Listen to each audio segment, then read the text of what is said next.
ప్రభునామమునకు మహిమ కలుగును గాక.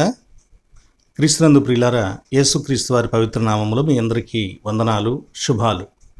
ప్రార్థించి ఈనాటి దేవుని వాక్యాన్ని ధ్యానిస్తాం. తల్లవంచండి. ప్రార్థన. మహాఘనుడా, పరిశుద్ధుడా, సర్వశక్తుడానికి స్తోత్రం నాయన. మీ వాక్యము ధ్యానము చేసుకున్నటకు ఆశపడుచున్నాము. ఆశగల ప్రాణమును తృప్తిపరచు దేవుడవు.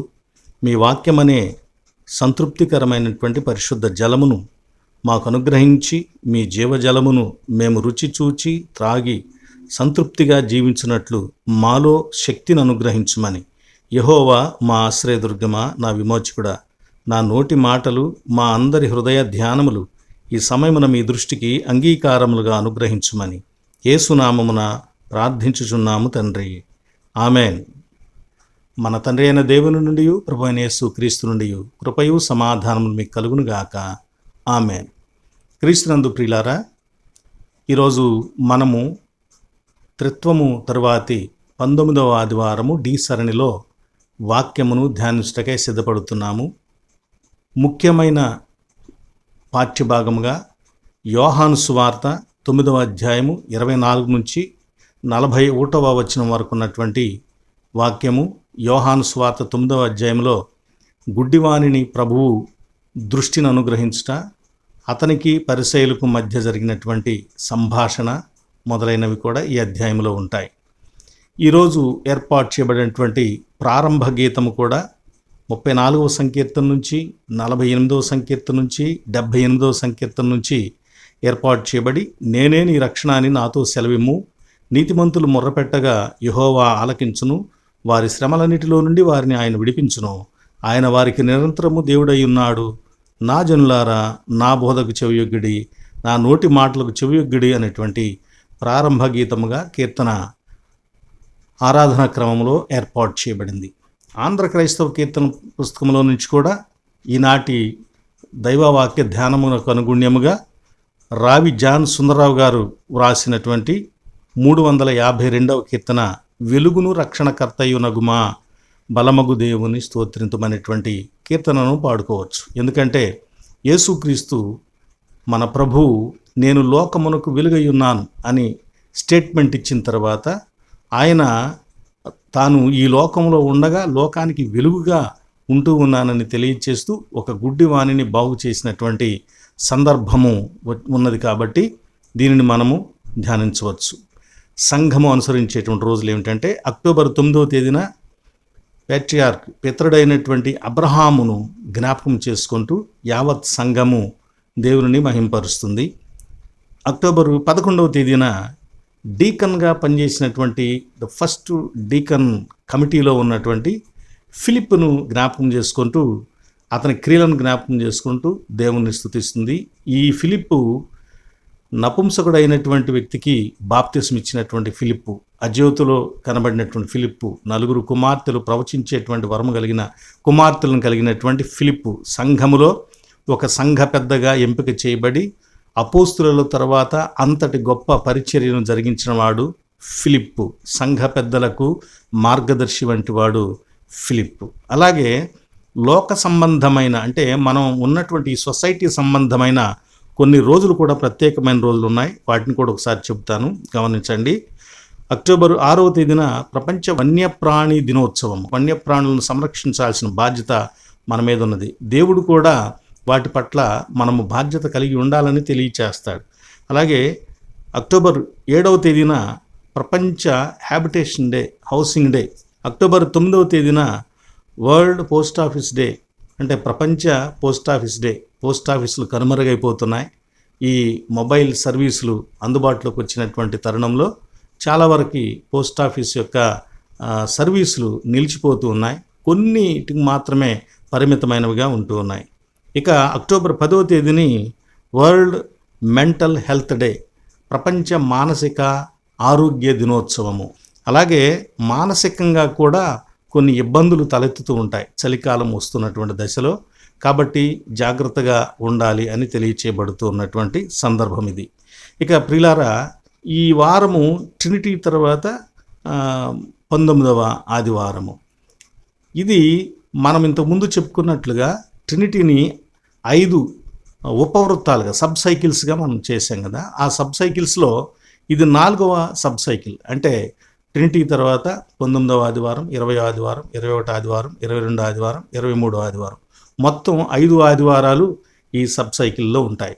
ఈ 5 ఆదివారాల్లో మనం ధ్యానం చేయాల్సినటువంటి భూమిక ఏమిటంటే, పరలోక రాజ్యానికి నరులలో ఉండవలసిన ప్రామాణికాలు, నరులలో అవసరమైనటువంటి సంగతులు అనే వాటిని చూస్తాం. అందుకొరకై ఈరోజు ఏర్పాటు చేయబడేటువంటి ప్రాధాన్యత కలిగినటువంటి సంగతి ఏంటంటే, తెరువబడిన మనోనేత్రములు అనేటువంటి అంశము ఏర్పాటు చేయబడుతుంది. కాబట్టి ఈరోజు మనము ఎన్లైటెండ్ ఐస్ అనేటువంటి దానిని దృష్టిలో ఉంచుకొని అంతర్దృష్టి లేక ఇన్సైట్ అనేటువంటి సంగతిని పరిశీలన చేద్దాం. ఒక సూక్తి ఏంటంటే, మాల్కమ్ ఫోర్బ్స్ అనేటువంటి వ్యక్తి the best vision is insight అని తెలియజేస్తాడు. ఒక చాలా చెప్పుకోదగిన మంచి దృష్టి ఏదంటే ఇన్సైట్, అంతర్దృష్టి అని తెలియజేస్తాడు. There is nothing so terrible as activity without insight అని జోహాన్ గోయతే అనేటువంటి వ్యక్తి తెలియజేస్తాడు. అంటే అంతర్దృష్టి సరిగ్గా లేకుండా చేయబడేటువంటి కార్యములన్నీ కూడా చాలా ప్రమాదకరమైనటువంటి సంగతులు అని వారి యొక్క అభిప్రాయము.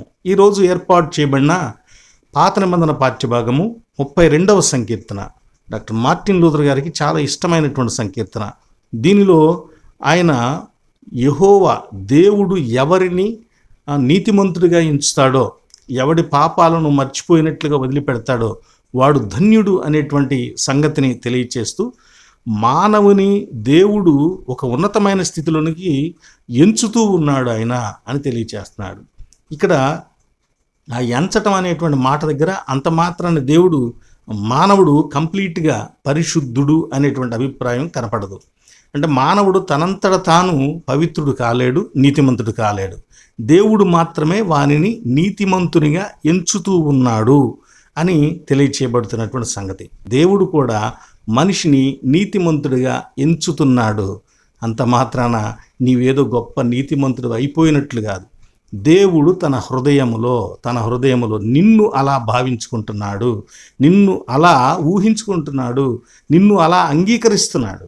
కాబట్టి మనము దేవుని దయ వల్లనే నీతిమంతులముగా ఎంచబడుతున్నామనే సంగతిని మర్చిపోకూడదు. రెండవదిగా పత్రిక పాఠ్యభాగంలో యాకోబు పత్రిక 5వ అధ్యాయం 13 నుంచి 20 వరకు కొన్ని సూచనలు చెప్పబడ్డాయి. అదేంటంటే, శ్రమ కలిగినప్పుడు ప్రార్థన చేయాలి, సంతోషం కలిగినప్పుడు దేవుణ్ణి స్తుతించాలి, రోగం కలిగినప్పుడు పెద్దలను పిలవాలి, సంఘ పెద్దలను. జాగ్రత్తగా వినండి, పెద్దలు ఎవరైనా వింటూ ఉంటే జాగ్రత్త, మీ బాధ్యత ఏదో ఒకసారి గుర్తుపెట్టుకోండి. పెద్దలను పిలిస్తే వాళ్ళు నూనె రాసి ప్రార్థన చేయాలి. ఏలియా ప్రార్థన చేస్తే గొప్ప కార్యాలు జరిగినాయి.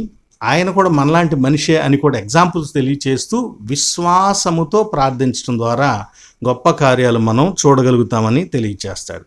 4వదిగా ఒకరితో ఒకడు మీ పాపములు ఒప్పుకోనండి అని తెలియచేస్తాడు. ఒకరితో ఒకడు పాపములు ఒప్పుకోవటము అంటే వ్యక్తిగతంగా మన పాపాలను ఒకరితో ఒకరు ఒప్పుకోవటం. అంటే కేవలం చెప్పుకుంటే ప్రయోజనం ఏమైనా ఉందా, విడిచిపెడితే ప్రయోజనమా అని మనం ఆలోచించినట్లయితే విడిచిపెట్టడం ప్రధానం.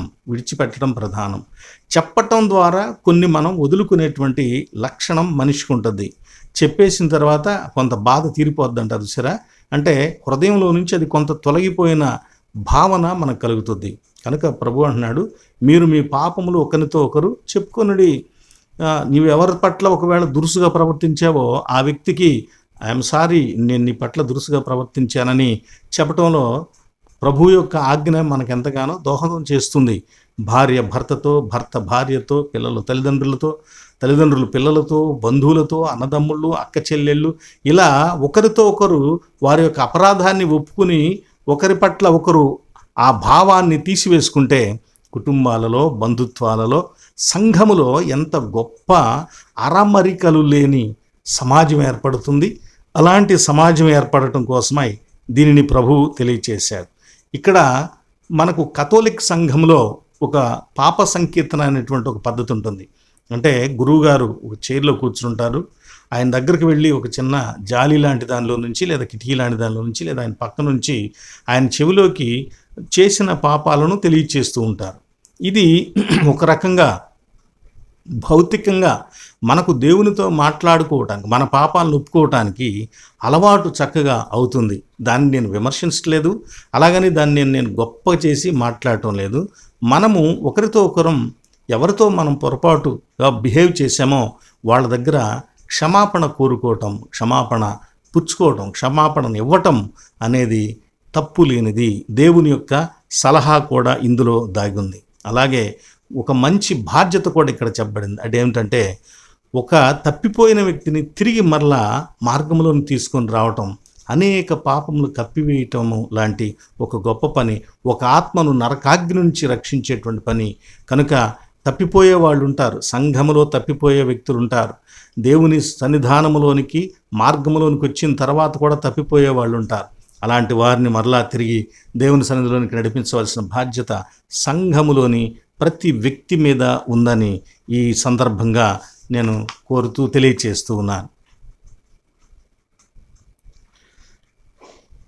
యోహాను సువార్త 9వ అధ్యాయము 25వ వచనము ఒకసారి చదువుదామండి. వాడు ఆయన పాపియో కాడో నేనెరుగను, ఒకటి మాత్రము నేనెరుగుదును, నేను గుడ్డివాడనయ్యుండి ఇప్పుడు చూచుచున్నానెను. ఒకటి మాత్రము నేనెరుగుదును, నేను గుడ్డివాడనయ్యుండి ఇప్పుడు చూచుచున్నాను. ఒక గుడ్డివాడు ప్రభు అయిన యేసుక్రీస్తు వారి చేత స్వస్థత నుండి ఆ సందర్భంలో అతనిని బజారుకి ఇచ్చినప్పుడు పరిసయ్యులు వారి సమాజంలోనికి పిలిచి అతన్ని విమర్శిస్తూ ఉన్నటువంటి సందర్భంలో అతడు ఇచ్చినటువంటి సాక్ష్యము ఇది.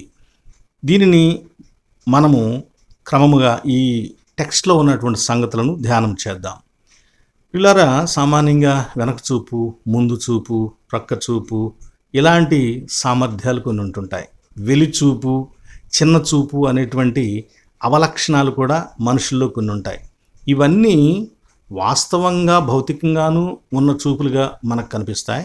రెండవది ఒక రూపకముగా అలంకారికంగా చెప్పబడినటువంటి సంగతులుగా కూడా మనం చూడవచ్చు.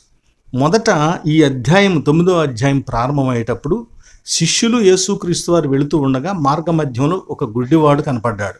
అక్కడ శిష్యులు ఆ గుడ్డివాడిని గురించి ప్రభువుని అడుగుతున్నారు. ప్రభువా, ఇతడు గుడ్డివాడై పుట్టుటకు ఇతడు పాపం చేశాడా, ఇతని తల్లిదండ్రులు పాపం చేశారా? అంటే మనం అనుకుందామండి, ఇతడు పాపం చేశాడా అంటే పుట్టకముందే వీడు పాపం చేశాడా? ఎందుకంటే వీడు పుట్టుకతోనే గుడ్డివాడు కదా, పుట్టకముందే వీడేమైనా పాపం చేశాడా? శిష్యులు అడుగుతున్నటువంటి ప్రశ్న ఏమన్నా సమంజసంగా ఉందా, ఏమన్నా అర్థవంతంగా ఉందా? ఏమండి, పుట్టకముందే వీడు ఎప్పుడు పాపం చేశాడు, వీడు గుడ్డివాడిగా ఎప్పుడు పుట్టాడు, వీడు తల్లిదండ్రులు పాపం చేశారా అని అంటే పర్లేదు, కానీ వీడు పాపం చేశాడా అంటే అది ఎలా చెల్లుబాటు అవుతుంది? శిష్యులు బహుశా తెలియక ప్రభువుని అడిగారా, లేదా వాళ్ళకేదో తెలిసినట్లుగా వాళ్ళకున్నటువంటి అభిప్రాయాన్ని ప్రశ్నిస్తున్నట్లుగా ప్రభువుకు వ్యక్తం చేశారా? కొన్నిసార్లు కొంతమంది ప్రశ్నిస్తున్నట్లుగా వారి యొక్క అభిప్రాయాలను కూడా వ్యక్తం చేస్తూ ఉంటారు. ఇక్కడ శిష్యులు కూడా బహుశా అలాగే చేసినట్టున్నారు. అయితే పాపము దానికి తగినట్లుగా రోగము, అంటే రోగము పాపము వల్లనే వస్తుంది అనేటువంటి ఒక అభిప్రాయము. రోగం అనేది ఒక పనిష్మెంట్గా భావిస్తూ దానికి సంబంధించిన కారణం ఏదో పాపం ఉన్నదని భావించేటువంటి తత్వము పాత నిబంధన కాలంలో ఉంది. నిర్గమాకాండం 20వ అధ్యాయం 5, 6 వచనాలు, సంఖ్యాకాండం 14, 18 వచనాలు చూసినట్లయితే తండ్రుల దోషము కుమారుల మీదకి 3-4 తరముల వరకు రప్పించేదను అని తండ్రి ప్రభువు చెప్పాడు.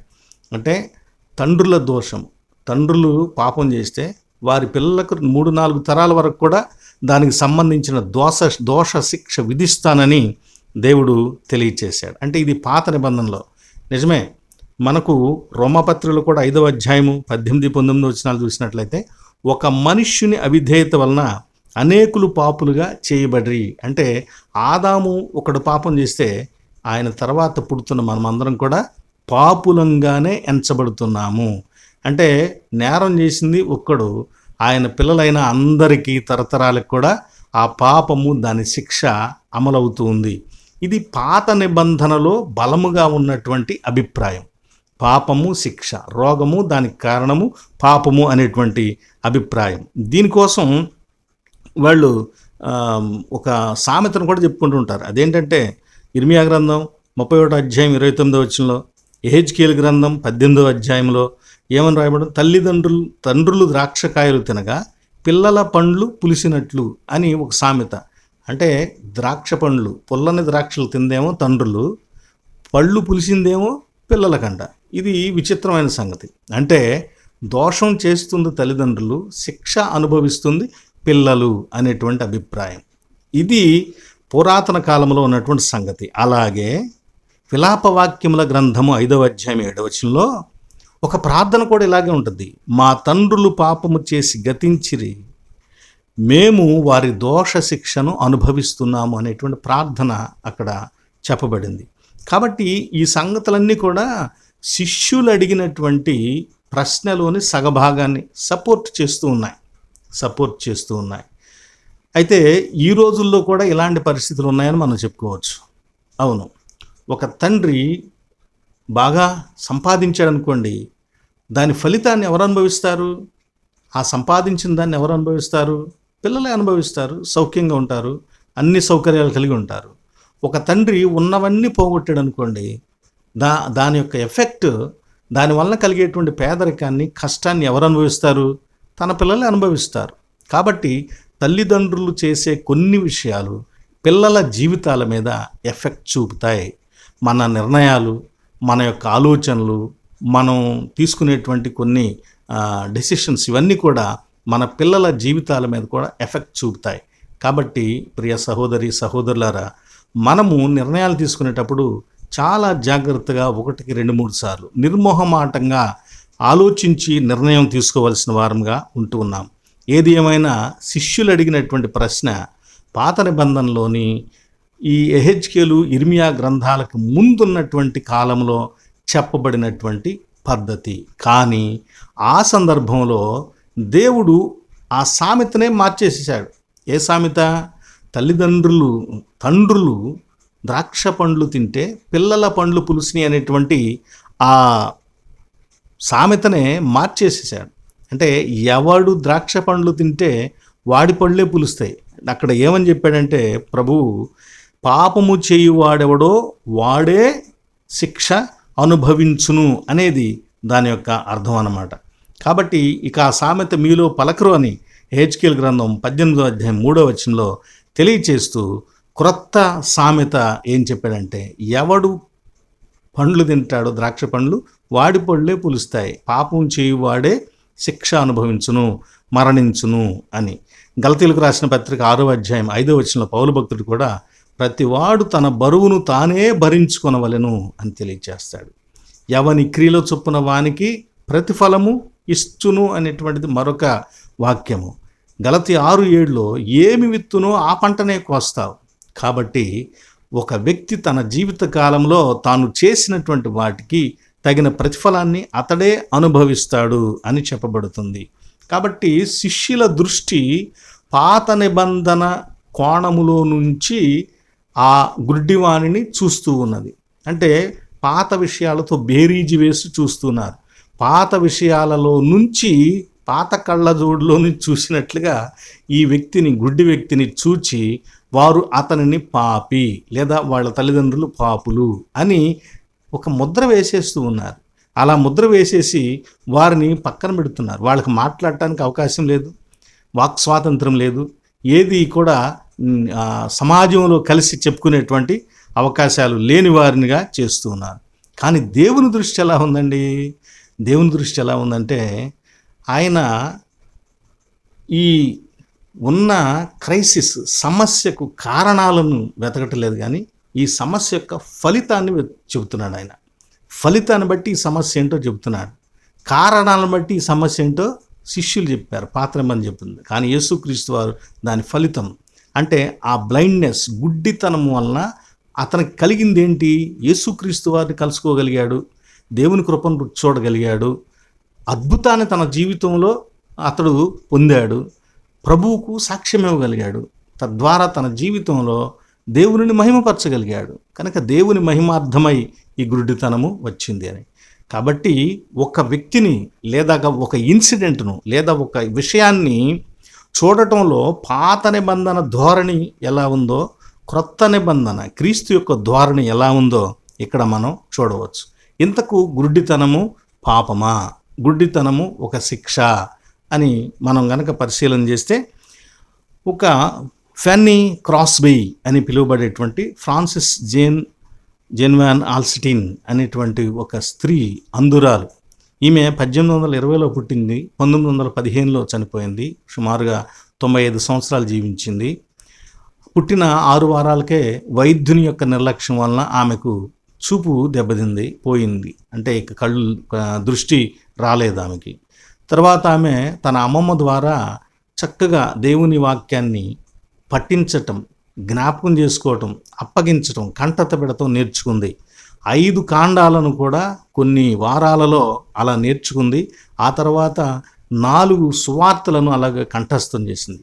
రాను రాను తర్వాత అంధుల పాఠశాలలో చేరి ఆమె ఆ పాఠశాలలో చదువుకొని మళ్ళీ అదే పాఠశాలలో గురువుగా కూడా అధ్యాపకురాలుగా పనిచేసింది. అలాగే తనతో పాటు అధ్యాపకుడిగా ఉన్నటువంటి అలెగ్జాండర్ అనేటువంటి వ్యక్తిని వివాహం చేసుకుంది.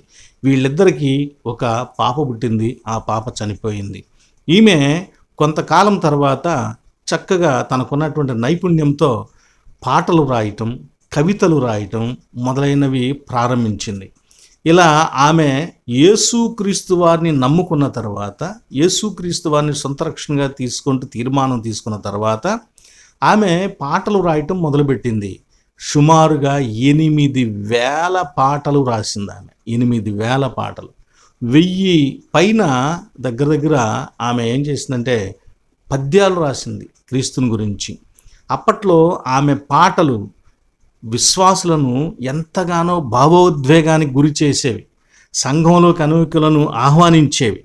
కాబట్టి ఆమె రాసినటువంటి పాటల్లో కొన్ని పాటలు మన ఆంధ్ర క్రైస్తవ కీర్తన పుస్తకంలో కూడా ఉన్నాయి.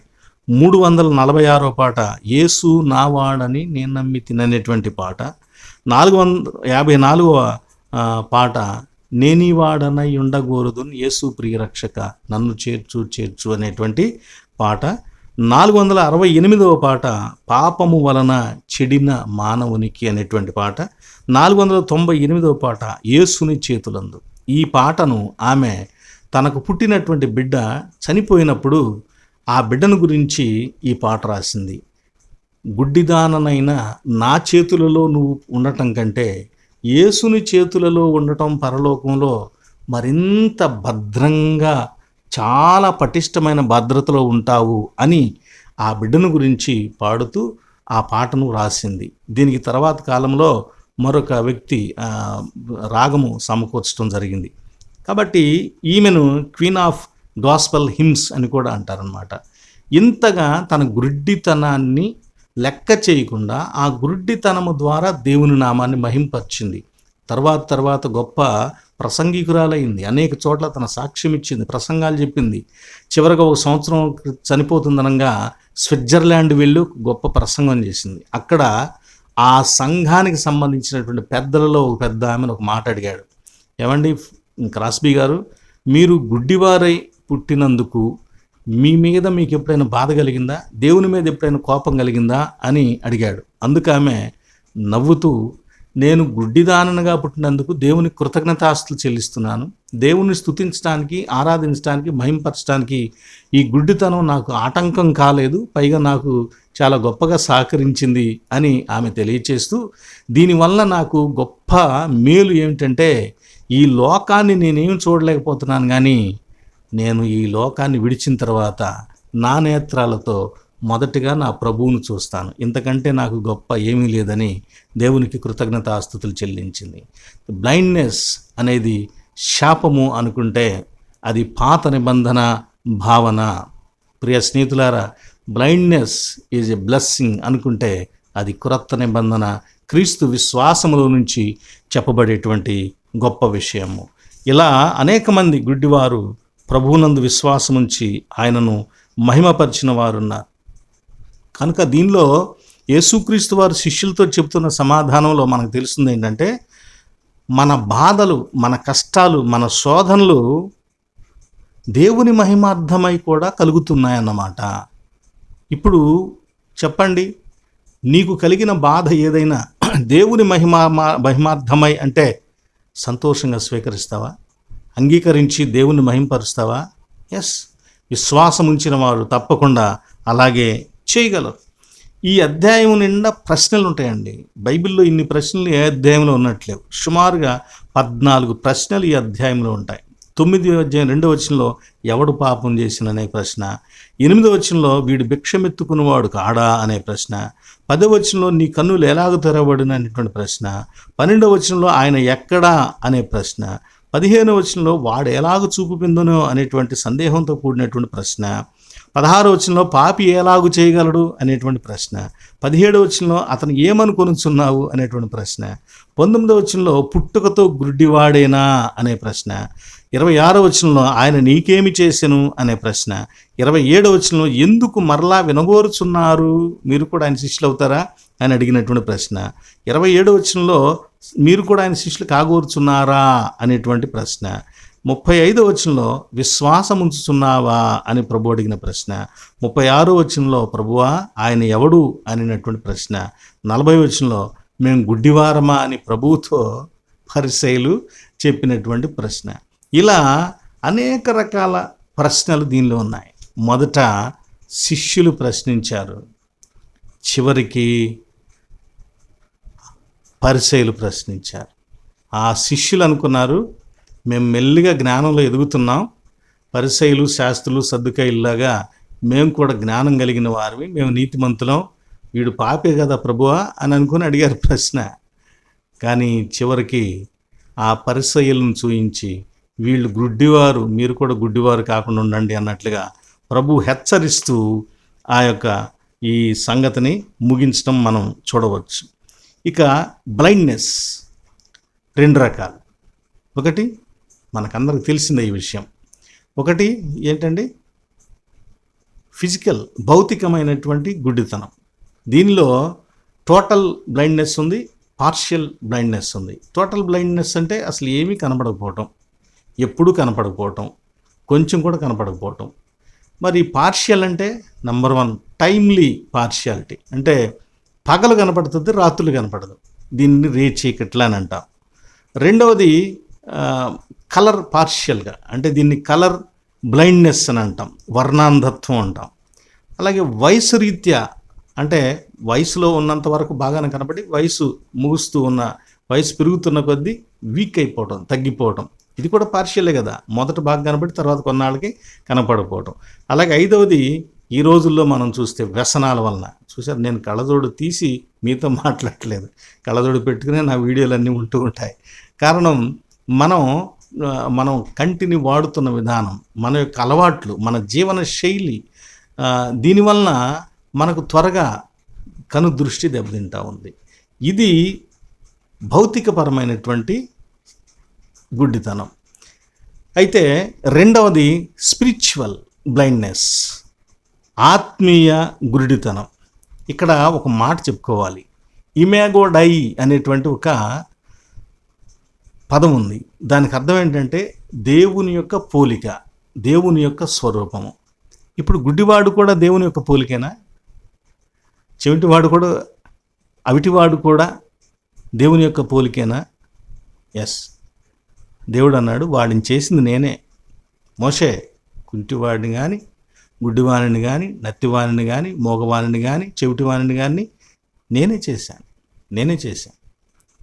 ఈ ప్రకృతిలో ఆయన కొంతమంది వ్యక్తులను సొసైటీ మధ్య ఆయన ఉంచుతూ ఉన్నాడు. అంటే వారిని చూచినప్పుడు సంపూర్ణంగా అవయవ సౌష్ఠవం కలిగిన వాడు, సంపూర్ణమైన ఆరోగ్యం కలిగిన వాడు దేవుణ్ణి స్తుతించాలి. నాకు ఇంత గొప్పగా సహాయం చేసినందుకు దేవా నీకు స్తోత్రాలు, నాకు అన్ని అవయవాలు ఇచ్చినందుకు నీకు స్తోత్రాలని దేవుణ్ణి మహింపరుస్తూ జీవించవలసిన అవసరం ఉన్నది. ఆత్మీయ గుడ్డితనాలు సుమారుగా 7 రకాలుగా మనం చూస్తాం. ఎలా ఏర్పడితే చూద్దామండి. నంబర్ 1, నిర్గమాకాండము 23వ అధ్యాయము 8వ వచనము, లంచము పుచ్చుకొనుట ద్వారా గుడ్డితనము ఏర్పడుతుందని తెలియచేయబడుతుంది.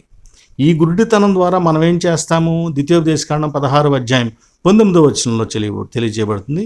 ఒకటి గుడ్డితనం వస్తుంది, రెండవది అపార్థం చేయటం ఎక్కువ అవుతుంది. ఏ మాటలను? నీతిమంతుల మాటలను అపార్థం చేయటం ఎక్కువవుతుంది. ఇది లంచము పుచ్చుకునేటువంటి వాని యొక్క బ్లైండ్నెస్. లంచము ఒక వ్యక్తిని గుడ్డివాణ్ణి చేస్తుంది. రెండవది, దేవునిని ధిక్కరించి ఆయన ఆజ్ఞలను అతిక్రమించినప్పుడు దేవుడు వానికి బాధించుటకు కలిగించేటువంటి గుడ్డితనం. ద్వితీయోపదేశకాండం 28వ అధ్యాయము 28-29 వచనాలు చూసినట్లయితే, వెర్రితనము చేతను గురిడితనము చేతను హృదయ విస్మయము కలిగించుట చేతను నిన్ను బాధించును, నీవు మధ్యాహ్నమందు తడవులాడుదు. అంటే నశించిపోయేటువంటి స్థితిని కలిగి ఉండటం. దేవుని యొక్క మాటలను జవదాటితే, దేవుని ఆజ్ఞలను అనుసరించకపోతే జీవితం అలా ఉంటుందని ప్రభువు తెలియచేస్తూ ఉన్నాడు. ఇది వ్యక్తి జీవితంలో ఉండకూడనటువంటి సంగతిగా మనం చూడవచ్చు. మూడవది, సాతాను కలిగించేటువంటి గుడ్డితనం. కొరింథీ 2వ పత్రిక 4వ అధ్యాయం 4వ వచనంలో, ఈ యుగ సంబంధమైన దేవత అవిశ్వాసులైన వారి మనోనేత్రములకు గుడ్డితనము కలుగజేసింది అని చెప్పబడింది. అంటే ఈ యుగ సంబంధమైన దేవత, ఈ యుగంలో ఒక్కొక్క బలమైనటువంటి సంగతులు బయటకు వస్తూ ఉంటాయి. అవి దేవుని నుంచి మనుషులను దూరం చేస్తున్నాయి. పైగా దేవుని యొక్క శక్తిని, దేవుని యొక్క బోధను ప్రశ్నించేవిగా తయారవుతూ ఉంటాయి. దేనిని బట్టి నీవు ఒకవేళ దేవునిని సందేహిస్తావో, దేవునిని ప్రశ్నించాలనుకుంటావో, దేవునికి శక్తి లేదనుకుంటావో, అదే నీ జీవితంలో ఈ యుగ సంబంధమైన దేవత. కనుక అది మనకు గుడ్డితనం కలుగజేస్తుందని మనము తెలుసుకోవాలండి. నాలుగవదిగా, సద్గుణములు. భక్తిలో ఉండవలసినటువంటి ఒక చక్కని హారము వంటి గుణాల సముదాయం ఉంది. అవి లేనివాడు కూడా గుడ్డివాడేనని పేతురు 2వ పత్రికలో 1వ అధ్యాయంలో 9వ వచనంలో చెబుతాడు. ఆ ఉండవలసిన హారము లాంటి సంగతులు ఏంటంటే 5-7 వచనాల్లో ఉంటాయి. చూడండి, 1 విశ్వాసము, 2 సద్గుణము, 3 జ్ఞానము, 4 ఆశానిగ్రహము, 5 సహనము, 6 భక్తి, 7 సహోదర ప్రేమ, 8 దయ. ఈ 8 విషయాలు ఎవరిలో ఉంటాయో వాళ్ళు వెలిగించబడిన మనోనేత్రములు కలిగిన వారు. ఎవరిలో ఉండవో వారు గుడ్డివారు, అంతర్దృష్టి లేనివారు. కళ్ళు కనిపిస్తూ ఉండవచ్చు ఫిజికల్గా, కానీ వాని యొక్క మానసిక నేత్రాలు గుడ్డితనముతో పొగబారిపోయి ఉన్నాయని అర్థం అన్నమాట. 5వది, సహోదర ప్రేమ ఎవనిలో ఉండదో, సహోదరుల పట్ల ద్వేషం ఎవరిలో ఉంటుందో వాడు కూడా గుడ్డివాడే, బ్లైండ్ పర్సన్. యోహాను 1వ పత్రిక 2వ అధ్యాయం 11వ వచనంలో ద్వేషము అనేది ఇక్కడ చీకటిగా మనకు కనిపిస్తుంది. మనము అనేక రీతులుగా అనేకులను ద్వేషిస్తూ ఉంటాం. నిజమే, వారు చేసేటువంటి పనులను బట్టి, వారు నీ పట్ల జరిగించిన కార్యములను బట్టి, లేదా నీ అభిప్రాయాలకు వ్యతిరేకంగా ఉండటాన్ని బట్టి మనము కొన్నిసార్లు ద్వేషిస్తూ ఉంటాం. కానీ అది ఏ రకమైన, ప్రభు ఏం చెబుతున్నాడంటే అది గుడ్డితనము అని చెప్తున్నాడు. కాబట్టి మనం ద్వేషించడం కంటే ప్రేమించిన వారమై, వెలుగును కలిగిన వారమై, వెలిగించబడిన మనోనేత్రములు కలిగిన వారమై ఉండటం మంచిది. 6వదిగా, వేషధారణ అనేటువంటి గుడ్డితనం. ప్రకటన గ్రంథం 3వ అధ్యాయం 17వ వచనంలో లవొదికయ సంఘమును గురించి మాట్లాడుతూ, నీవు దరిద్రుడవును, దిక్కుమాలిన వాడవును, గుడ్డివాడవును అని ఆ సంఘమును గురించి మాట్లాడుతున్నాడు. అంటే అన్నీ ఉన్నాయి, నాకు జ్ఞానం ఉంది, నాకు తెలియంది ఏది లేదు, నాకంతా తెలుసు, నాకంతా సమృద్ధిగా ఉంది, నాకేమి లోటు లేదు, నాకు ఇబ్బంది లేదు అని అనుకుంటున్నటువంటి ఒక సంఘముతో, ఒక వ్యక్తితో, లేదా ఒక విశ్వాసి వలె ఉన్నటువంటి వ్యక్తితో ప్రభు మాట్లాడుతున్నాడు. జాగ్రత్త, నువ్వు ఏవేవో ఉండే సమృద్ధిగా ఉంది అనుకుంటున్నావు, నువ్వు దరిద్రుడు అని అంటున్నాడు. నువ్వు గుడ్డివాడివి, నాకంతా తెలుసు అనుకున్నావు, నీకేం తెలియదు, నువ్వు గుడ్డివాడివి, నీవు ఆత్మీయమైనటువంటి బ్లైండ్నెస్ కలిగి ఉన్నావని ప్రభువు తెలియచేస్తున్నాడు. 7వదిగా, దేవుని కార్యాలను కేవలం భౌతిక దృష్టితో మాత్రమే ఆలోచించటం కూడా ఒక గుడ్డితనము. దానికే ప్రభువు మత్తయి సువార్త 23వ అధ్యాయంలో పరిసయ్యులను, సద్దూకయ్యులను, హేరోదీయులను, ఆ శాస్త్రులను మొదలైన వారందరినీ కూడా, అయ్యో అంధులైన మార్గదర్శులారా, మీరు దేవాలయం మీద ఒట్టు పెట్టుకుంటే, లేదా దేవాలయంలో ఉన్న బంగారం మీద ఒట్టు పెట్టుకుంటే నేరం అని అంటున్నారు. ఇంతకు ముఖ్యమేది, దేవాలయంలో ఉన్న బంగారమా, దేవాలయమా? దేవాలయము ఆ బంగారాన్ని శుద్ధి చేసిద్ది, పరిశుద్ధపరుస్తుంది. కనుక దేవాలయమే ముఖ్యమైంది. అలాగే ఒక అర్పణము బలిపీఠం విషయంలో కూడా అర్పణం మీద ఒట్టు పెట్టుకోకూడదని చెప్పేసి అంటారు. అర్పణం గొప్పదా, బలిపీఠం గొప్పదా? ఆ అర్పణాన్ని పరిశుద్ధపరిచేటువంటి బలిపీఠమే గొప్పది అని ప్రభువు తెలియచేస్తూ, మీరు చిన్న దోమ లేకుండా వడగట్టి ఒంటెల్నే మింగేసేస్తున్నారని ప్రభువు వారిని గురించి మాట్లాడతాడు. మత్తయి సువార్త 23:16 కనుక ఇది అంటే పాత నిబంధనలో ఉన్నటువంటి సూత్రాలను, లాను, ధర్మశాస్త్రాన్ని వీళ్ళు కేవలం భౌతిక దృష్టితో చూస్తున్నారు తప్ప దాని వెనకున్నటువంటి దైవ ప్రేమ, మానవుని పట్ల దేవునికి ఉన్న ఉద్దేశము మొదలైన వాటిని మర్చిపోయి వాటిని దృష్టించకుండా చూస్తున్న వారుగా ఉంటున్నారు. కాబట్టి మొత్తం మీద లంచగొండితనం వలన, ఆజ్ఞాతిక్రమాల వలన, దుర్మార్గ లక్షణాల వలన, తర్వాత సాతాను వలన, ద్వేషము వలన, వేషధారణ వలన, దైవ విషయాలను కేవలం భౌతికంగా మాత్రమే చూడటం వలన గుడ్డితనము ఏర్పడుతున్నది. This is spiritual blindness. Physical blindness తెలుసుకున్నాం. ఇప్పుడు స్పిరిచువల్ బ్లైండ్నెస్ కూడా ఎలా వస్తుందో, ఏ కారణాలు దానికి దోహదం చేస్తున్నాయో పరిశుద్ధ గ్రంథం నుంచి మనం చూస్తున్నాం. ఇదే బ్లైండ్నెస్లో నుంచి శిష్యులు అతనిని పాపి అని అన్నారు. అలాగే పరిసయ్యులు కూడా అతన్ని పాపి అన్నారు.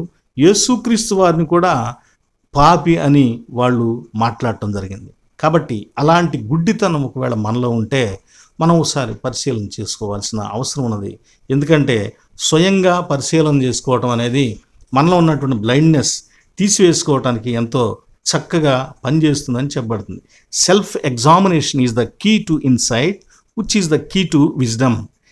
స్కాట్ పెక్ అనేటువంటి వ్యక్తి తెలియజేస్తాడు. అంటే స్వయం పరిశీలన అనేది జ్ఞానానికి మూలమైనటువంటి అంతర్దృష్టిని ఇస్తుంది అని చెప్పబడింది. కాబట్టి దానికి మూలం, మొదటి తాళం చెవి ఏంటిది? మనము సెల్ఫ్ ఎగ్జామినేషన్, మనలను మనం పరిశీలన చేసుకోవటం. ఈ గుడ్డివాడు తనను తాను పరిశీలన చేసుకున్నాడు. తానేమిటో తాను తెలుసుకున్నాడు, ప్రభువు ఏమిటో తెలుసుకున్నాడు. అలాగే ఆ ప్రభువుకు వ్యతిరేకంగా మాట్లాడుతున్న పరిసయ్యులు కూడా వాళ్ళ విషయాలు ఏంటో కూడా తెలుసుకోగలిగాడు. ఇలా అన్ని విషయాలను ప్రభువు అతనిలో వెలిగించినటువంటి ఆ వెలుగుతో, తన మనోనేత్రాలు వెలిగించబడినటువంటి ఆ వెలుగుతో అతడు ఈ ప్రపంచాన్ని చక్కగా అవగాహన చేసుకోగలిగాడు. ఇతని జీవితంలో ఎలా అవి సాధ్యమైనయో, ఏమేమి జరిగినాయో ఒకంత మనం చూద్దామండి. ఇన్సైట్ అంటే లేదా వర్కింగ్ ఇన్సైట్, దాని యొక్క సిమ్టమ్స్ లేదా క్యారెక్టరిస్టిక్స్ చూద్దాం. అవేంటి? Number 1, acceptance. గుడ్డివాడు తన గుడ్డితనాన్ని స్వీకరించాడు. దేవా, నన్ను ఎందుకు ఇలా పుట్టించావని ప్రశ్నించినట్లేదు, కానీ నేను ఇలా పుట్టాను, దేవుడు నాకు ఈ బ్రతుకునిచ్చాడు అని దాన్ని స్వీకరించి, తాను పని చేసుకోలేనివాడు కాబట్టి డిపెండెంట్గా ఎక్కడో ఒక త్రోవ పక్కన కూర్చుని భిక్షమెత్తుకోవటం, దానితో అతని జీవితాన్ని సర్దుబాటు చేసుకున్నాడు, అంగీకరించాడు, ఒప్పుకున్నాడు. అలాగే ఇతరుల సహాయ సహకారాలు. కొంతమంది ఇతరులు నాకు సహాయం చేసేదేంటి, నా మీద జాలి చూపించేదేంటి, నా మీద సానుభూతి చూపించేదేంటి అని కొన్ని రకాలుగా మాట్లాడుతుంటారు. ఇది కొన్ని విషయాల్లో కరెక్ట్ ఏమో కానీ అన్ని విషయాల్లో కరెక్ట్ కాదు. కనుక సానుభూతి అనేది ఒక మంచి పద్ధతే. ఆ సానుభూతిలో ఏ విధమైనటువంటి ద్రోహ బుద్ధి లేకుండా ఉండటం అనేది చాలా ముఖ్యమైనటువంటి విషయం. ఇతడు ఇతరుల సానుభూతిని, సహాయాన్ని కోరుకున్నాడు, అంగీకరించాడు. అలాగే శిష్యులు అతని ఎదురుగా వచ్చి యేసుక్రీస్తు వారితో వీడు పాపి, వీడి తల్లిదండ్రులు పాపి అనే మాటలు మాట్లాడుతుంటే మౌనంగా దాన్ని అంగీకరించాడు.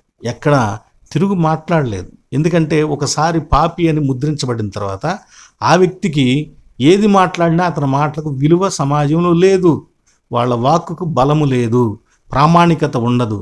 కనుక మాట్లాడినా ప్రయోజనం లేదు. అతడు అయినా మాట్లాడలేదు, ఆవేశపడలేదు. వాళ్ళు మాట్లాడుతున్న విషయాలను యాక్సెప్ట్ చేస్తూ మౌనంగా సహించాడు, ఊరుకున్నాడు. రెండవదిగా యేసు మీద విశ్వాసం ఉంచాడు. బహుశా యేసుక్రీస్తు వారు వాడి భుజం మీద చేయి వేసి మాట్లాడుతున్నాడేమో. ఏమని? ఇతడు కానీ ఇతని తల్లిదండ్రులు కానీ పాపం చేయలేదు, దేవుని క్రియలు ఇతని యందు నెరవేరుటకే, దేవుని మహిమ కొరకే ఇతడు గుడ్డివాడిగా పుట్టాడని చెబుతున్నప్పుడు బహుశా అతని భుజం మీద చేయి వేసి ప్రభువు మాట్లాడుతున్నాడేమో. ఆ ప్రభువు మాటలు అతడు ఆలకిస్తూ ఉన్నాడు, ఆయన మాటలను స్వీకరిస్తున్నాడు. ఒకవైపు ఆయనను గురించి బోధకుడా అని వాళ్ళు సంబోధించారు శిష్యులు, కనుక ఆ బోధకుడు అతనికి ఉన్నటువంటి పనిష్మెంట్, ఒక శిక్ష అని చెప్పబడేటువంటి గుడ్డితనాన్ని గురించి మరో క్రొత్త కోణాన్ని తెలియచేస్తున్నాడు. కాబట్టి దానిని చాలా ఆధునికమైనటువంటి ధోరణిలో నుంచి వింటున్నాడు, తెలుసుకున్నాడు కొత్తగా.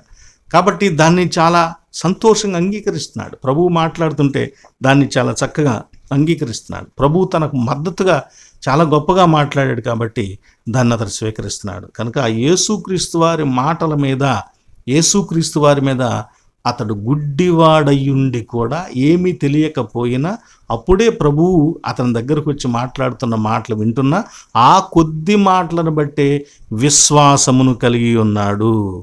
విశ్వాసం తన గుడ్డితనంతో దేవుడు మహిమ పొందటాన్ని బట్టి బహుశా అతడు హృదయంలో సంతోషించి ఉంటాడు. అందుకే అతడు అప్పగించుకున్నాడు. మూడవదిగా అప్పగించుకున్నాడు. ఏమండి, మొదటిది అంగీకరించాడు, రెండవదిగా విశ్వసించాడు, మూడవదిగా అప్పగించుకున్నాడు. అంటే యేసుక్రీస్తు వారు ఏమైనా చేయొచ్చు. ఆయన మొదట గుడ్డివానిగా వాడిని పుట్టించాడు. ఇప్పుడు ఆ గుడ్డివాడి దగ్గరికి వచ్చి చేయబట్టుకున్నాడు.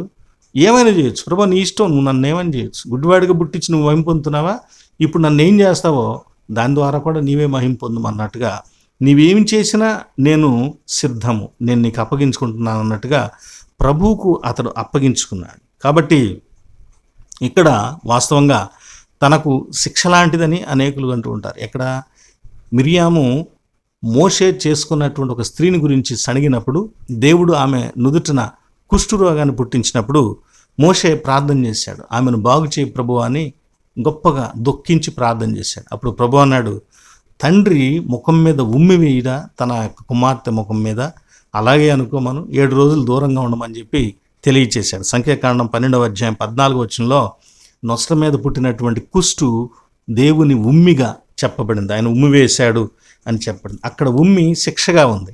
కానీ ఇక్కడ యేసుక్రీస్తు వారు అతని ముఖం మీద ఉమ్మి రాయబోతున్నాడు, మట్టిని తీసి రాయబోతున్నాడు. దానికి అతను అంగీకరిస్తున్నాడు. దీనికి సంబంధించి కొన్ని విషయాలు ఆ కాలంలో చెప్పబడుతూ ఉండేవి. టాసిటస్ అనేటువంటి వ్యక్తి వెస్పాషియస్ అనేటువంటి చక్రవర్తిని గురించి తెలియచేస్తూ, ఈ వెస్పాషియస్ అనేటువంటి చక్రవర్తి ఒకసారి రోమా పట్టణానికి వచ్చాడంట. ఆ రోమా పట్టణానికి వచ్చినప్పుడు 2 వ్యక్తులు ఆయన దగ్గరికి వచ్చారు. వాళ్ళలో ఒకడేమో కళ్ళు గుడ్డితనం కలిగినాడు, ఇంకోటేమో చేతికి ఏదో రోగం వచ్చింది. ఆ రోగం వచ్చినవాడు.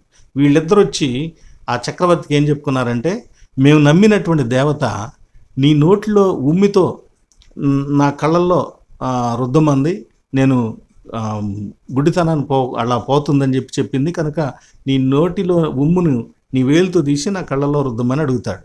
అలాగే ఈ చెయ్యి రోగం వచ్చినటువంటి వాడు కూడా నా చేతి మీద నీ యొక్క ఉమ్మిని వేయమని, నీ యొక్క కాలి ఆ చెప్పును కూడా దాని మీద ఉంచమని, తద్వారా నాకున్న రోగం తొలగిపోద్దని దేవత చెప్పిందని చెప్పేసి అంటాడు. దానికి వెస్పాషియన్ చక్రవర్తి ఒప్పుకోడు. వాళ్ళు బ్రతిమలాడగా చేశాడట. అయితే వాళ్ళు బాగుపడ్డారు అని రాయబడుతుంది, తెలియచేయబడుతుంది. టాసిటస్ దీన్ని రాస్తాడు. అలాగే ప్లినీ కూడా అప్పట్లో ఉన్నటువంటి కొన్ని నమ్మకాల గురించి రాశాడు. అదేంటంటే ఉమ్మి, అందున ఫాస్టింగ్ అంటే ముఖం కడుక్కోక ముందు ఉన్నటువంటి ఉమ్మి, ఉదయాన్నే లేచిన తర్వాత పాచి ముఖంతో ఉన్నటువంటి ఉమ్మి చాలా ఔషధ గుణాలు కలిగి ఉంటుందని, పూర్వకాలంలో దాన్ని కంటి జబ్బులకు రాసుకునేవాళ్ళని, తర్వాత పిల్లలు ఏదైనా భయపడినప్పుడు ఆ ఉమ్మిని ముఖం మీద నొసటి మీద రాసేవాళ్ళని, ఇలా ఆ ఉమ్మితో అనేకమైన రకాలైన వైద్యాలు చేసేవాళ్ళని. కాబట్టి ఉమ్మిని ఉపయోగించడం అనేది ఆ కాలంలో ఒక సాధారణమైన విషయం అని తెలియచేశారు. అంటే యేసుక్రీస్తు వారు ఇక్కడ అతని ముఖం మీద ఉమ్మిని మట్టిని వ్రాస్తూ ఉన్నాడు. దానిని అతడు యాక్సెప్ట్ చేస్తున్నాడు, దాన్ని కూడా అంగీకరిస్తున్నాడు. ప్రభు నీ ఇష్టం, నువ్వేం చేస్తావో నా విషయంలో చెయ్యమని ప్రభువుకు తనను అప్పగించుకుంటూ ఉన్నాడు. ఇది చాలా గొప్ప విషయం, మనం ఒప్పుకోవాల్సినటువంటి విషయం. 4వదిగా ఒబీడియన్స్, విధేయత చూపిస్తున్నాడు. ఏం విధేయత, ఎలాంటి విధేయత? మొదట విశ్వాసాన్ని, మౌనంగా ప్రభు ఏం మాట్లాడుతున్నాడో, శిష్యులు ఏం మాట్లాడుతున్నాడో మౌనంగా ఉన్నాడు, ఏం మాట్లాడలేదు. ఎంత కాముగా ఉన్నాడంటే అసలు ఏం మాట్లాడలేదు. యేసుక్రీస్తు వారి దగ్గర శిష్యుల దగ్గర మొదట అసలు అతనికి మాట్లాడలేవు. ప్రభు చెప్పాడు వెళ్ళిపో కడుక్కోమన్నాడు, వెళ్ళిపోయి కడుక్కొని చూపు పొందాడు. దీని అంతట్లో కూడా ప్రభు పట్ల అతనికి విశ్వాసం, విధేయత మనకు సమృద్ధిగా కనిపిస్తుంది. విధేయత, ఒబీడియన్స్. విధేయత వలన మనము హెచ్చింపబడతాం. తగ్గించుకునేవాడు హెచ్చింపబడును. ఎవరైతే దేవుని మాటలకు విధేయత చూపిస్తారో దేవుడు వారిని ఆశీర్వదిస్తూ ఉన్నాడని మనం చూడవచ్చు. వారి జీవితాల్లో అద్భుతాలు, ఆశ్చర్యకార్యాలు ప్రభువు జరిగిస్తూ ఉన్నాడు. ఐదవదిగా ఇతను ఆ తర్వాత తన చుట్టుపక్కల ఉండేవారితోనూ, ఆ తర్వాత పరిసయ్యులతోనూ, ఆ తర్వాత ఇంకా పరిసయ్యుల సమాజంతోనూ, వీళ్ళందరితో వరుసగా మాట్లాడుతూ ఉంటే అతని మాటల్లో ఒక లెవెల్ పెరగటం, ఎదుగుతున్నటువంటి స్థితి, అతనిలో ఉన్నటువంటి ఇన్సైట్, అంతర్దృష్టి ఎంత బలపడుతూ పనిచేస్తూ ఉందో మనకు కనిపిస్తూ ఉంది. కాబట్టి అతను ఇక్కడ చెప్పింది, వాళ్ళందరితో మాట్లాడిన ఆ విషయాలన్నిటిని కలిపి మనం ఏం చెప్పుకోవచ్చు అంటే సాక్ష్యము అని ఈజీగా చెప్పేస్తాం. కానీ ఇది సాక్ష్యం కాదు, సాక్ష్యం కంటే ఎక్కువైనది. దాన్ని మనం క్రీడ్ అని చెప్పుకోవచ్చు. అతడు వీళ్ళందరితో మాట్లాడింది అతని వ్యక్తిగత విశ్వాస ప్రమాణము అని చెప్పుకోవచ్చు. మనము సంఘంలో విశ్వాస ప్రమాణాన్ని చెబుతూ ఉంటాం. కొంతమంది ఏదో నోటితో వల్లె వేస్తూ ఉంటాం, చెప్పేస్తూ ఉంటాం, అంత కరెక్ట్గా చెబుతున్నాం లేదా అనుకుంటూ ఉంటాం. కానీ ఆ చెప్పబడుతున్నటువంటి సెంటెన్సెస్, వాక్యముల యొక్క భావాన్ని, అర్థాన్ని మనం ఎంత మేరకు నమ్ముతున్నాం అనేది కూడా పరిశీలన చేసుకోవాలి. విశ్వాస ప్రమాణం యొక్క గొప్పతనము అది. బైబిల్లో ఎలాంటి దేవుడు ఉన్నాడు, మనం ఎలాంటి దేవునిని నమ్ముతున్నాం, ఆ దేవుని యొక్క గొప్పతనం ఏంటి, ఆయన మన కోసం ఏం చేశాడు, నేను ఆయన నమ్మటం వల్ల నాకున్న ప్రయోజనాలు ఏంటి అనే గొప్ప విషయాలు విశ్వాస ప్రమాణంలో చెప్పబడతాయి. ఇతడు చెప్పిన ఒక మాట చాలా ఉన్నతమైన మాట అండి. అదేంటంటే మొదట మనం చదువుకున్నాం 9వ అధ్యాయం 25వ వచనంలో చెప్పబడినటువంటి మాట. ఒకటి మాత్రము నేను ఎరుగుదును, నేను గుడ్డివాడనయుండి ఇప్పుడు చూచుచున్నాను. ఒకటి మాత్రము నేను ఎరుగుదును అంటే చిట్ట చివరికి అతడు ఒక నిర్ణయానికి వచ్చేసాడు. ఆయన పాపియో కాడు నేను ఎరుగను, ఒకటి మాత్రం నేను ఎరుగును. ఇక్కడ వరుసగా అతనితో వాదిస్తూ ఉన్నారు. చివరికి అతని తల్లిదండ్రులతో కూడా వాదించారు. పైగా అంతకు ముందే వీరు బెదిరించారు, వెలివేస్తాం, యేసుక్రీస్తును దేవుని కుమారుడని కానీ, దేవుని దగ్గర నుంచి వచ్చినోడని కానీ, బోధకుడిగా కానీ ఎవరైనా ఒప్పుకుంటే, అంగీకరిస్తే, దాన్ని ఎవరైనా బహిర్గతంగా చెబితే వారిని శిక్షిస్తామని, వెలివేస్తామని ప్రకటించారు అంతకుముందే. ఇది ఈ అధ్యాయంలో ఆ స్టేట్మెంట్ కూడా వ్రాయబడింది. కనుక ఇతన్ని అనేక రీతిలుగా భయపెట్టారు. అంటే వాళ్ళ తల్లిదండ్రులు భయపడిపోయారు. వాళ్ళు ఏం చెప్పలేకపోయారు, మాదేముందండి, వీడే మా కుమారుడైతే వీడే మావాడే, గుడ్డివాడు మాకు పుట్టినప్పుడు, కానీ ఇప్పుడు చూస్తున్నాడు, మాకు మాత్రం ఏం తెలుసు, వాడు చెప్పగలడు కదా, వయసుకు వచ్చింది, వాడిని అడగండి అని వాళ్ళు తప్పించుకొని వాడి మీద భారాన్ని వేశారు. కనుక వరుసగా అతడు 9వ అధ్యాయం 11వ వచనంలో యేసుక్రీస్తు వారిని గురించి ఎంత గొప్పవాడికి చెప్పాడో మనం వరుసగా కొన్ని విషయాలు చూద్దాం. మొదట 9వ అధ్యాయం 10వ వచనంలో నేను గుడ్డివాడను అని ఒప్పుకున్నాడు. పర్సనల్ నేనేంటి, నేనేమై ఉన్నాను అనేది అతడు ఒప్పుకున్నాడు. నేను గుడ్డివాడను. మన జీవితంలో ఉన్న లోటును మనం అంగీకరించగలిగితే ఆ లోటును సరిచేయగలిగిన వాడు దేవుడు మన పక్కన ఉంటాడు. ఆయన మన దగ్గరకు వస్తాడు, ఆ లోటును సరిదిద్ది మనలను సంపూర్ణంగా నడిపిస్తాడు. అలా కాకుండా నేను ఏ లోటు లేనివాడనని అనుకుంటే మనం అదే లోటుతో అలాగే జీవిస్తూ ఉంటాం, దేవునికి దూరంగా బ్రతుకుతూ ఉంటాం. రెండవది, యేసు చెప్పినట్లు చేసి చూపును పొందాడు.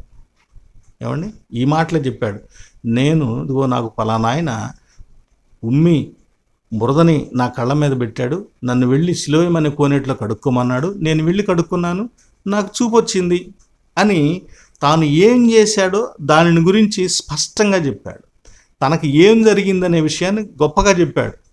ఎక్కడ దానిని గురించి అతడు భయపడలేదు, సంకోచించలేదు. ఆ తర్వాత యేసుక్రీస్తు వారిని గురించి చెప్పాల్సి వచ్చేసరికి ఒక్కొక్కసారి అతను మాట్లాడుతున్నటువంటి మాటల యొక్క సారాంశం లెవెల్ పెరిగిపోతూ ఉంటుంది. 9:11 యేసుక్రీస్తు వారిని ఏమన్నాడంటే ఒక మనుష్యుడు అని చెప్పానన్నాడు. ఇదిగో యేసు అను ఒక మనుష్యుడు బురద చేసి నా కన్నుల మీద పూసి నీవు సిలోయమను కోనేటికి వెళ్ళి కడుక్కొనుమని నాతో చెప్పాను. యేసు అను ఒక మనుష్యుడు అని యేసు క్రీస్తు వారిని గురించి ఇతడు చెప్పాడు. 15వ వచనంలోకి వచ్చేసరికి అక్కడ కొంతమంది అడిగారు.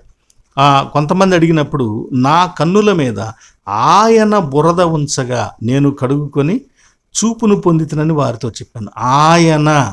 ఆయన అనే మాట ఇక్కడ లార్డ్షిప్ను తెలియచేస్తుంది, అధికారిక హోదాను తెలియచేస్తుంది, ఆయన యొక్క ఔన్నత్యాన్ని తెలియచేస్తుంది. యేసుక్రీస్తు వారిని గురించి అతను మాట్లాడుతున్న మాటలు, వాటి యొక్క విట్నెస్, వాటి పొందిక ఒక్కొక్క మాటకి అలా గొప్పగా చెబుతూ ఉంటాడు. 17వ వచనంలో చూసినట్లయితే ఆ గ్రుడ్డివానితో అతడు నీ కన్నులు తెరిచినందుకు నీవు అతని గురించి ఏమనుకొనుచున్నావు అని అడుగగా వాడు ఆయన ఒక ప్రవక్త నేను. చూడండి, 3వసారి ఆయన గురించి చెప్పాల్సి వచ్చేసరికి ఆయన ఒక ప్రవక్త.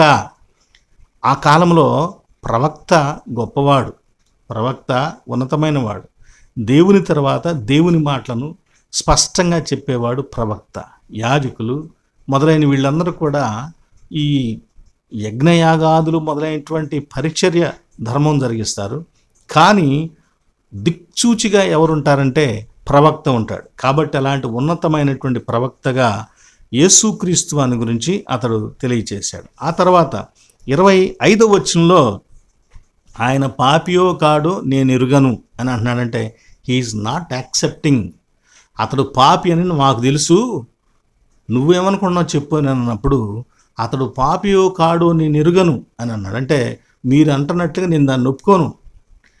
ఈ మాటల్లో వాళ్ళు ఏదైతే అడిగారో, ఏదైతే వాళ్ళు అనుకుంటున్నామని చెప్పారో, వాళ్ళు అనుకుంటున్నది కరెక్ట్ కాదు, నేను మీ అభిప్రాయంతో అంగీకరించను అనేటువంటి సంగతి మనకు స్పష్టంగా కనిపిస్తూ ఉన్నది.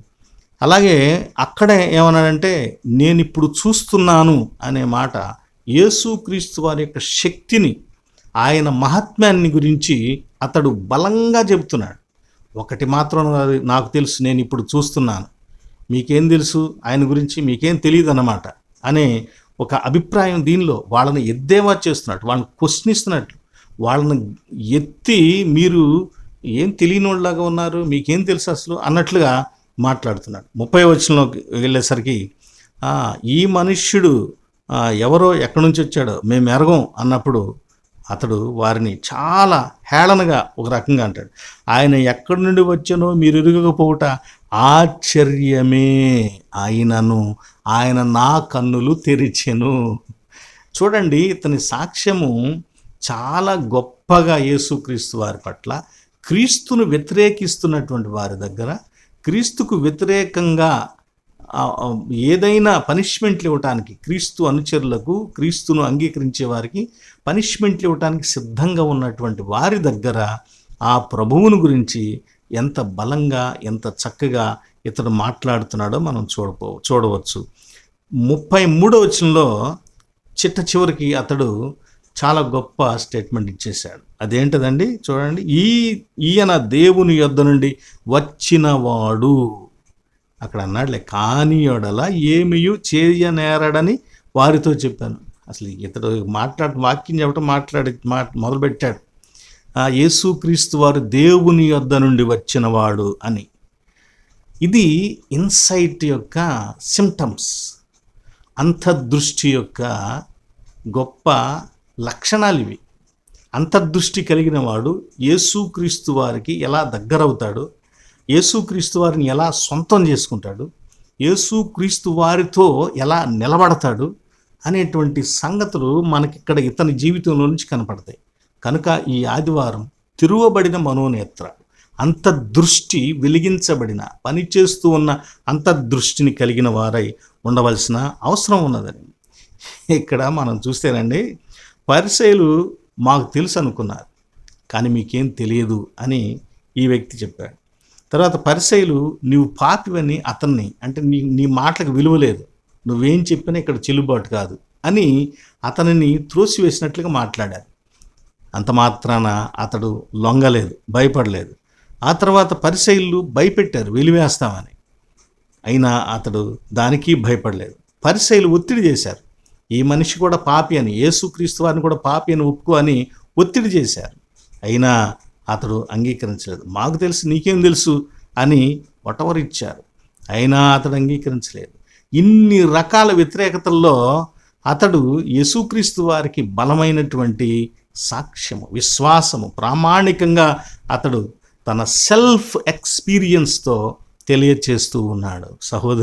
సహోదరులారా, ఇతడు ఒక రకంగా మనం చెప్పుకోవాలంటే, ఇతనికి 3-4 సార్లు ఇతను అడిగారు, మాకు చెప్పు, ఆయన ఏం చేశాడు, మాకు చెప్పు అని.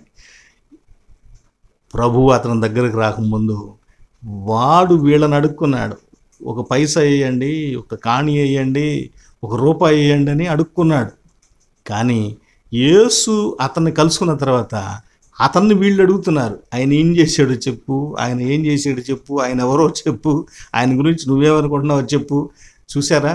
అంటే బెగ్గింగ్ అటు నుంచి ఇటు వచ్చింది. ప్రియ దేవుని బిడ్డలారా, చాలా గొప్ప విషయం. ఒక సూక్తి ఎన్హార్ట్ హాన్ అనేటువంటి వ్యక్తి చెప్తారు, you cannot transmit wisdom and insight to another person. The seed is already there.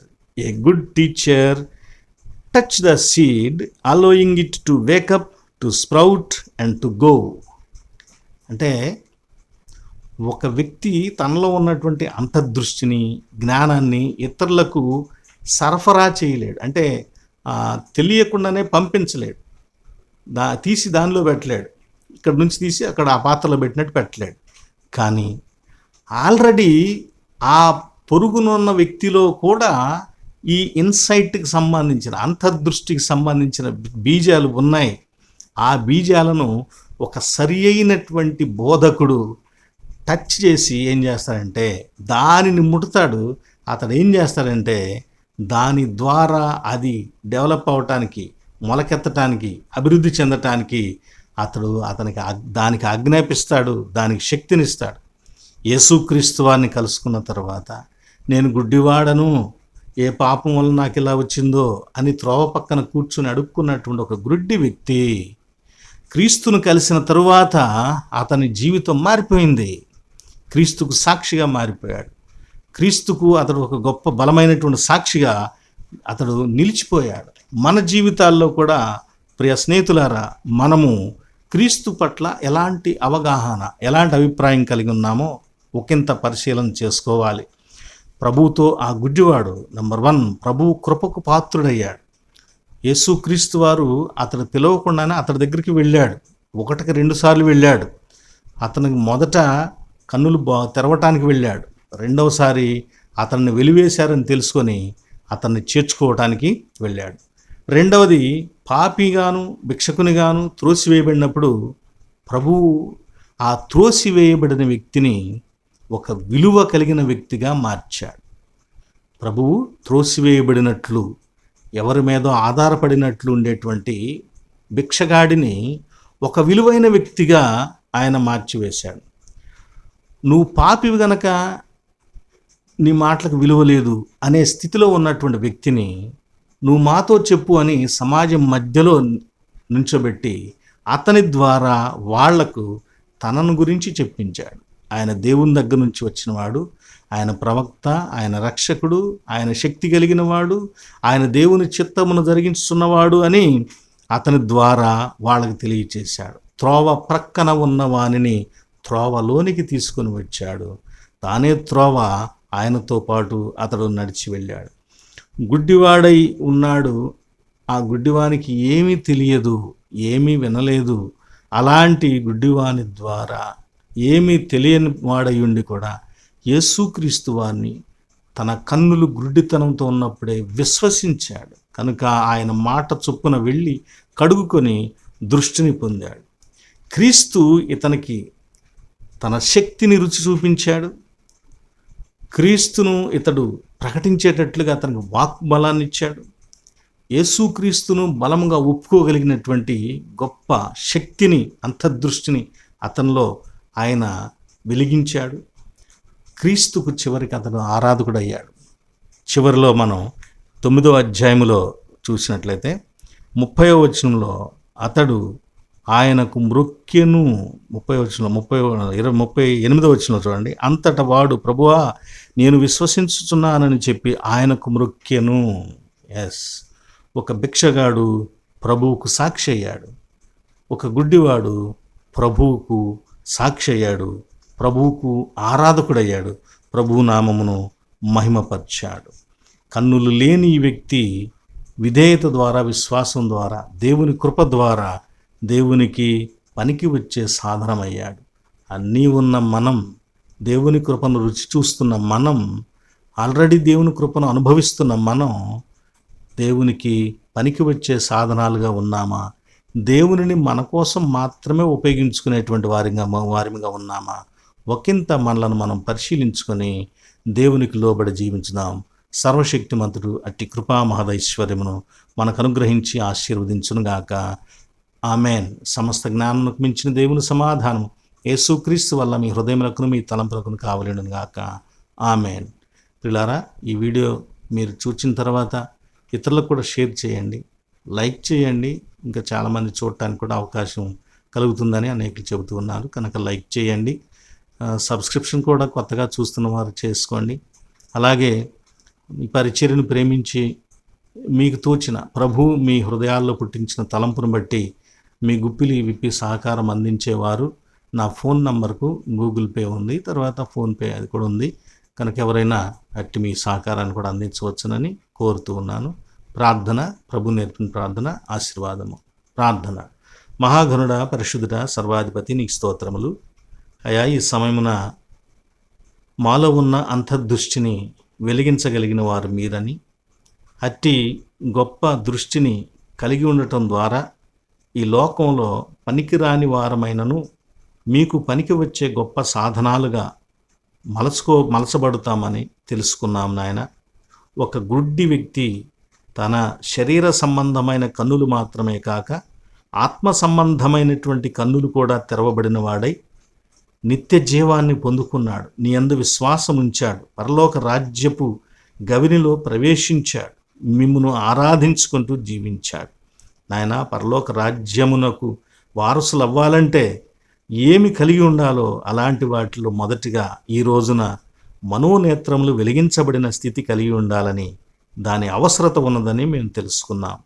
కాబట్టి మా మనోనేత్రములను వెలిగించండి తండ్రి. మరి ఈ వాక్యములో చెప్పుకున్న రీతిగా లంచము, ద్వేషము, అజ్ఞానము, మీ ఆజ్ఞలను త్రోసివేసిన తనము, చెడు లక్షణాలు, భక్తిలో ఉండవలసినటువంటి సద్గుణాలు లేకపోవటము, సహోదర ప్రేమ లేకపోవటము మొదలైన అనేకమైన సంగతులు ఒకవేళ మాలో ఉండి మా అంతరంగము గుడ్డితనముతో నిండి ఉన్నామేమో కనికరించి అట్టి కారణాలను మేము తీసివేసుకోవటానికి మాకు శక్తిని దయచేయండి. మేము వెలిగించబడిన మనోనేత్రములు కలిగి జీవించడానికి కృప దయచేయండి. అలాగే మాలో అనారోగ్యముతో ఉన్న బిడ్డలను కనికరించి ఆరోగ్యమునిస్తూ, ప్రభువా లేమిలోను ఇబ్బందిలోనూ ఉన్న బిడ్డలకు కావలసిన సంతృప్తిని, సమాధానమును, సహాయమును దయచేయండి. మా తండ్రి, ఎవరెవరు ఏ అవసరత నిమిత్తమై ఈ ప్రార్థనలో ఏకీభవించి తలలు వంచారో దయతో వారి వ్యక్తిగత ప్రార్థనను కనికరించి అంగీకరిస్తూ నాయన వారికి సహాయం చేసి మీరు మహిమ పొందమని వేడుకుంటున్నాం. తిరిగి మరొక పర్యాయం మేమందరం కలిసి నీ వాక్యాన్ని ధ్యానించుకునేటువంటి కృప మా అందరి పట్ల సమృద్ధిగా అనుగ్రహించుమని, మమ్మును, మా సంఘములను, మా రాష్ట్రమును, మా దేశమును దీవించుమని మీకు మహిమ, ఘనత, ప్రభావాలు చెల్లించుకొనుచు యేసునామమున వేడుకొనుచున్నాము తండ్రి. ఆమెన్. పరలోకమందున్న మా తండ్రి, నీ నామము పరిశుద్ధపరచబడునుగాక. నీ రాజ్యం మాకు వచ్చునుగాక. నీ చిత్తము పరలోకమందు నెరవేరుచున్నట్లు భూమి యందు నెరవేరునుగాక. మా అనుదిన ఆహారము నేడు మాకు దయచేయము. మా ఎడల అపరాధము చేసిన వారిని మేము క్షమించి ఉన్న ప్రకారము మా అపరాధములను క్షమించుము. మమ్మను శోధనలోనికి తేక దుష్టుని నుండి తప్పించుము. రాజ్యము, శక్తియు, మహిమ నిరంతరం నీవై ఉన్నవి తండ్రి. ఆమెన్. మన పరమతండ్రి అయిన దేవుని ప్రేమయు, ప్రభు అయిన యేసుక్రీస్తు వారి కృపయు, పరిశుద్ధాత్మ దేవుని యొక్క అన్యోన్య సహవాసము సదా మీకు తోడయుండి మిమ్మల్ని ఆశీర్వదించునుగాక.